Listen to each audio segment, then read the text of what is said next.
Hey, this is Aaron Price, the CEO of Tech United. Very excited to be with you today. It's been a little bit since we've been live. Today we've got Anthony Hughes, the CEO and co-founder of Tech Elevator. Anthony, good to see you. Thanks for joining us.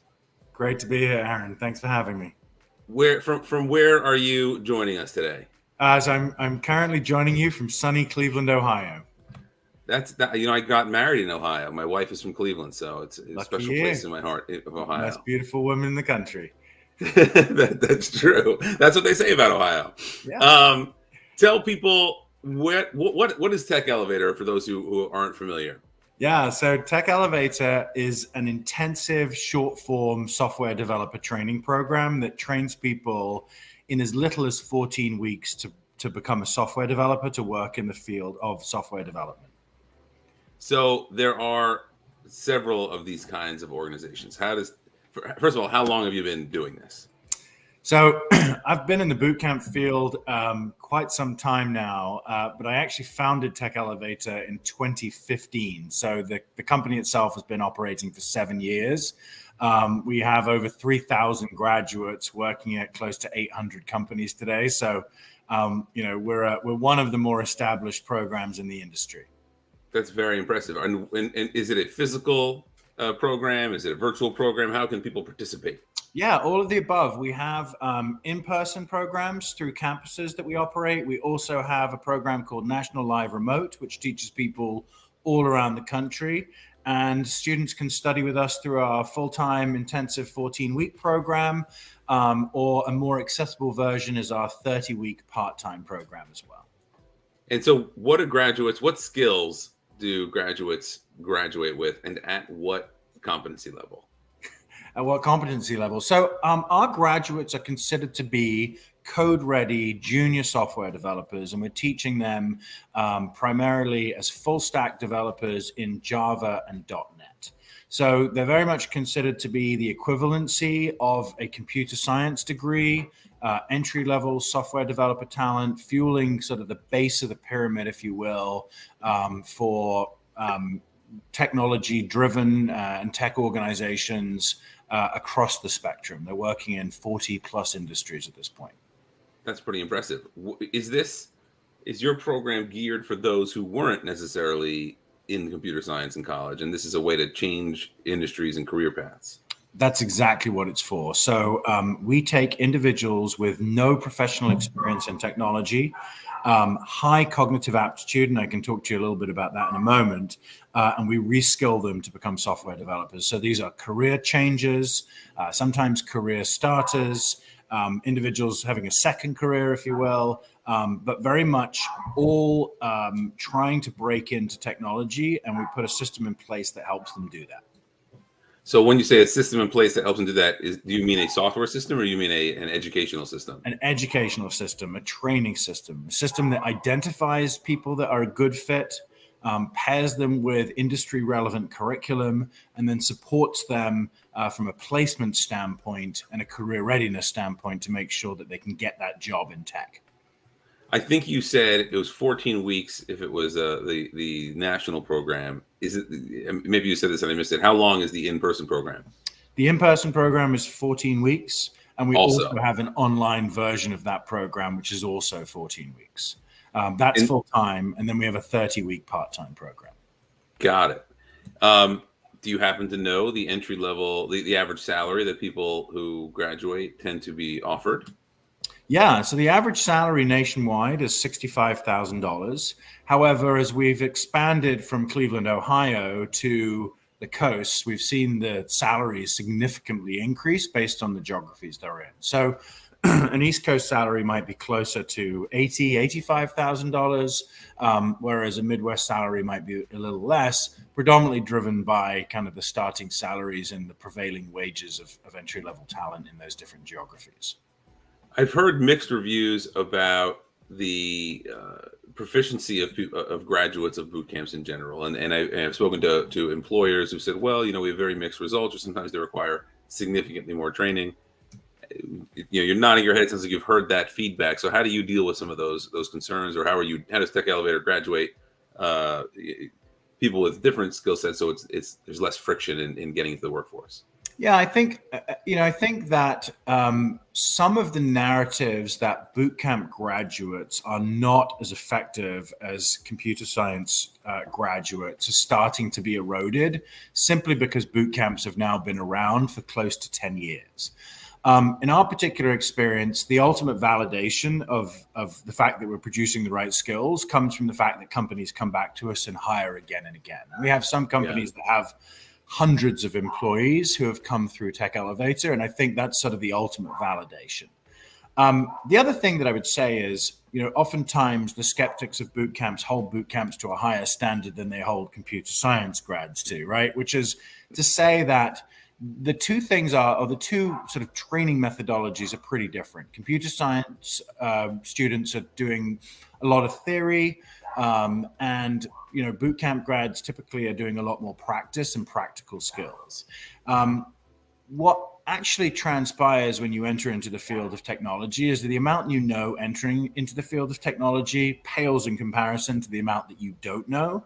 And so when you're hiring a junior technologist, you're not only looking for the skills that can make them valuable from day one, and we teach those in order to set our graduates up for success, but you're also looking for the growth mindset, the learning agility, and that's a really critical part of our process, is to find people that are passionate about technology, that love to learn, and that are going to keep on growing as they enter into their first job and the jobs that follow. How do you screen for those skills, for that kind of passion? So getting into Tech Elevator, we're not an exclusive organization. We're not talking about kind of 0.25% acceptance rate, anything like that. But we do look for people that have the right fit for the field. How do we determine that? There are really sort of two factors that we look at.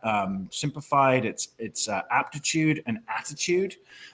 We have a proprietary cognitive assessment that we've developed in conjunction with industrial psychologists that measures for the cognitive ability that aligns with success in the field of software development. We're very proud of that instrument. It has been validated externally by two separate academic institutions who have said that it is highly predictive of success in our program, regardless of race, gender, or prior education. So it's a very powerful way for us to identify that cognitive ability. And then the attitude we're able to determine through a behavioral interview. And we're looking for, as I said before, kind of growth orientation, a love of learning, a passion for the field of technology, demonstrated examples of how people have worked to create solutions that solve problems. And it's the combination of aptitude and attitude that help make us give us the ability to make a decision on entry into the program. The test that you described sounds very intriguing. Do you use that as a lead magnet and let people take it publicly and give them some kind of feedback or score? Like if I wanted to see how I rank right now, could I go to your site and yeah, you can. Test? Yeah, you can. There's what we call the mini aptitude test. So it's very much designed to allow people to get a sense in 25 minutes at no charge if the field of software development is a good field for them. And so I'd encourage anybody to go to techelevator.com. The mini aptitude test is available, and you'll get an immediate score. And that should hopefully give you a good indication of whether you should continue pursuing the path, whether with us or through another way to learn how to code. The actual test that we use for the entry to the program is a longer test. It's about 90 minutes. It involves a lot more problem solving questions, but both are similar in nature. And if you do well on the short test, you will. It's a strong indicator that you'll do well on the longer test. It's very interesting. I went through an accelerator program called the Founder Institute, if you're familiar with that group. And Hideo Reskilling, the founder, came up with a similar model of looking for. At the time, he was just looking for data to predict the outcomes of founders based on the results of these tests. You've been doing this for long enough. Have you started to chart back and tweak perhaps the test to see how good your predictability is? Yeah, I mean, that's exactly what we did when we put the data out and asked external, experts in testing to validate the test or to give us feedback on how we could make it better.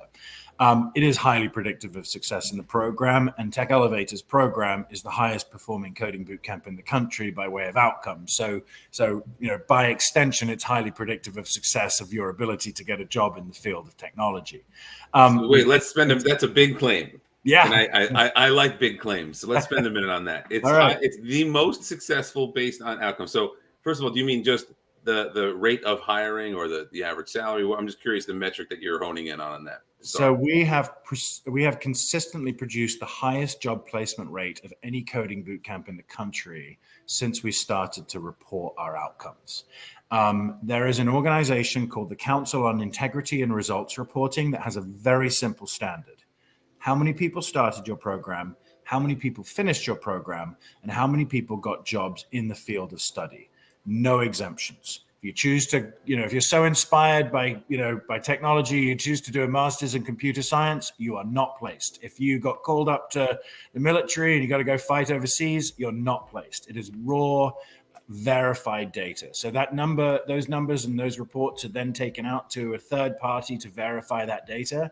And Tech Elevator has consistently ranked as the #1 performing bootcamp in the country by that standard.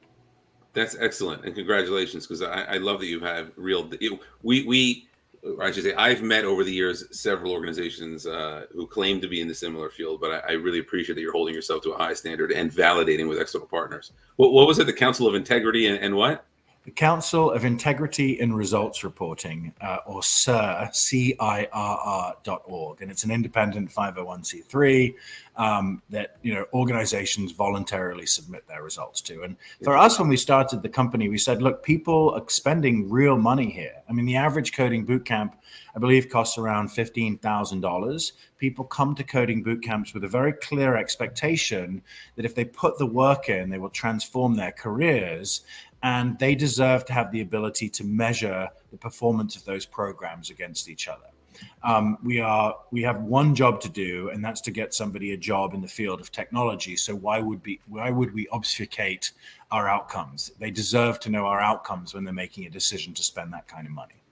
Yeah, agreed. I think Sir also, maybe they can do election monitoring. That would be good. On the last point, right? Like, we're talking about sort of skills and aptitude, but really, maybe this sounds a little lofty, but you're in the business of trying to change people's lives, right? You're trying to get them into a career that's going to elevate their career, that's going to help them earn more, a bigger income, change their family's trajectory. Do you have any cases you could share of students who've gone on to do exactly that? Oh, I mean, I'll start by saying I'll give you a good example. There was a student who was early on in our history, back in I think 2017. She came through the program. She'd been at home with her kids for a couple years, had been doing part-time jobs, and she just knew she was smarter than the work she was doing, and she didn't have tangible skills that could help kind of move her forward in her career. And so she came to Tech Elevator.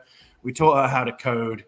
She got a job at an insurance company, and her husband was in trucking, and they were basically, co-parenting, two ships passing in the night, their kids, and, he'd do the night shift and she'd do the day shift. And she was able to put him through the coding school, and he ended up getting a job at the exact same insurance company. And we keep really good relationships with our students, where we play a pivotal role in their life. And she said to me, I thought I came to Tech Elevator to pay you guys to teach me how to code, but what I really bought from Tech Elevator was control over my life. My husband and I have control in our lives in a way that we didn't previously.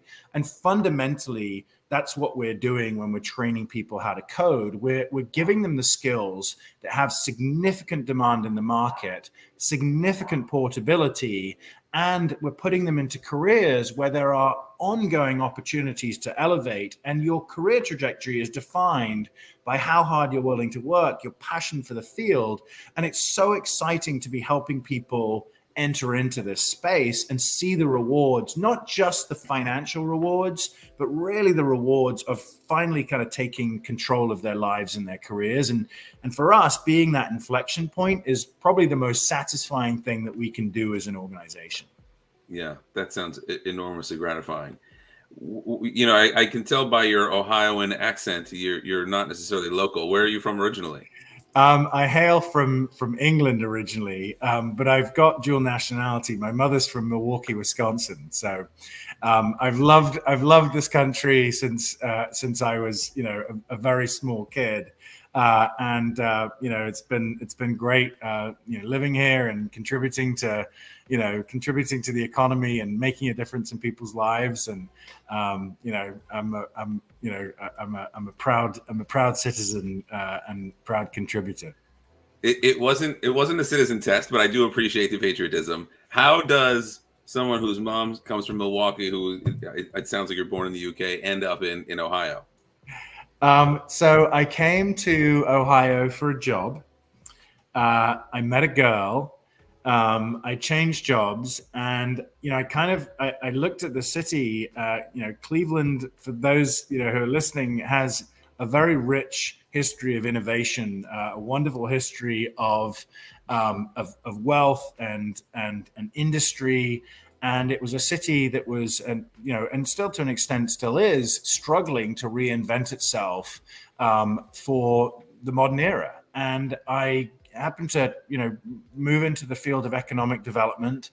I ran an entrepreneurial mentoring program, working with entrepreneurs, probably similar to the program that you went through, coaching and advising tech startups to raise capital to build MVPs. And as the companies went to scale, they could not find the tech workers to fuel the growth of their companies. And to me, that was so intensely frustrating.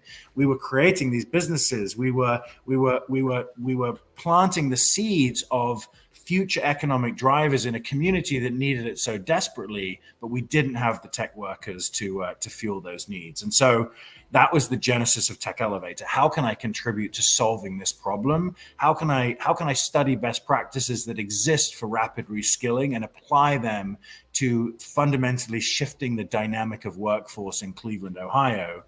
And that was the start of the company. But now we're a national organization, and here we are, starting to make impacts and inroads into New Jersey, and it's so exciting to be able to take this promising model and spread it around the country. Agreed. There are quite a few parallels to that underdog. We used to be the home to innovation story from Cleveland that exists in New Jersey, and also a huge amount of energy and momentum, I believe, in both markets around sort of reclaiming or redefining the next chapter of what these markets look like. So we are very excited about your entrance into this market. What's happening in New Jersey and New York with Tech Elevator? Oh, well, one of the things that's so exciting is we're seeing a ton of interest from students. So, we have seen probably the fastest growth of enrollment coming from sort of the New York Metro, New Jersey, East Coast area. And it's been so exciting to meet individuals that want to reskill them and to put them back into jobs in tech and be building that momentum. So, Yeah. there's a ton of incredible companies that have huge needs for software developer talent. Some of the patterns that we've seen in other cities, we see the same. There's skills gaps, there's wealth gaps, there's a lack of diversity in technology. And because of the particular methodologies that we use that are unencumbered from the pedigree of higher education, we're able to sort of untap that talent by identifying aptitude and then skilling and then placing folks into companies. And so, I'm super excited to be expanding that work in New Jersey as well. Well, we're very happy and proud to have you as a partner. I know you were at Tech Elevator was at Propelify this year. Hopefully, Yeah. people will get to meet you again next year, and probably much sooner than before next October. But if you are watching and considering a change of career, check out techelevator.com. If you are an entrepreneur or a C-suite member and looking to hire, make sure you check out the graduates of the Tech Elevator program. Meet Anthony in some of our other programs. Anthony, if we were in person, and we do this a lot at Propelify, I don't know if I did this with you in particular, but we often do the high five finish. So on the count of three, give me the high five to the camera. 1, 2, 3. Boom.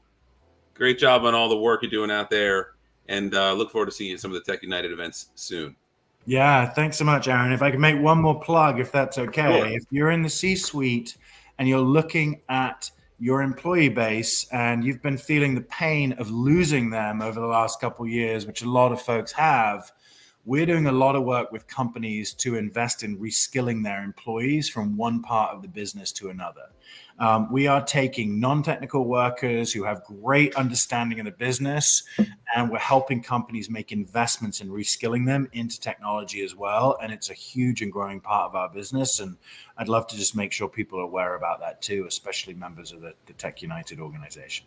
I'm glad you brought that up. That was one of the things on my mind as a private follow up here, but that's exactly what I was thinking about. Where there are certain industries that we work closely with, where those industries are evolving, becoming more automated, and there's significant concern over large workforces and what's going to happen to those folks. So that's very much on my mind, and yeah, a big plus one on our goal is to make sure that people are skilled for the jobs of today and the future. And I think in our mutual view, that's technology 100%. Every business is a tech business or a tech enabled business, and so these careers are safe and here to last. So we're not just saying it; we are proud and eager for people to get involved with Tech Elevator and to actually, like I said, it's a bit lofty, but legitimately change their lives. So look forward to having you at some other programs here, and really appreciate everything that you're doing. Yeah, thanks so much for having me, Aaron. Great to meet you. You too. Take care. Bye bye. All right, thank you.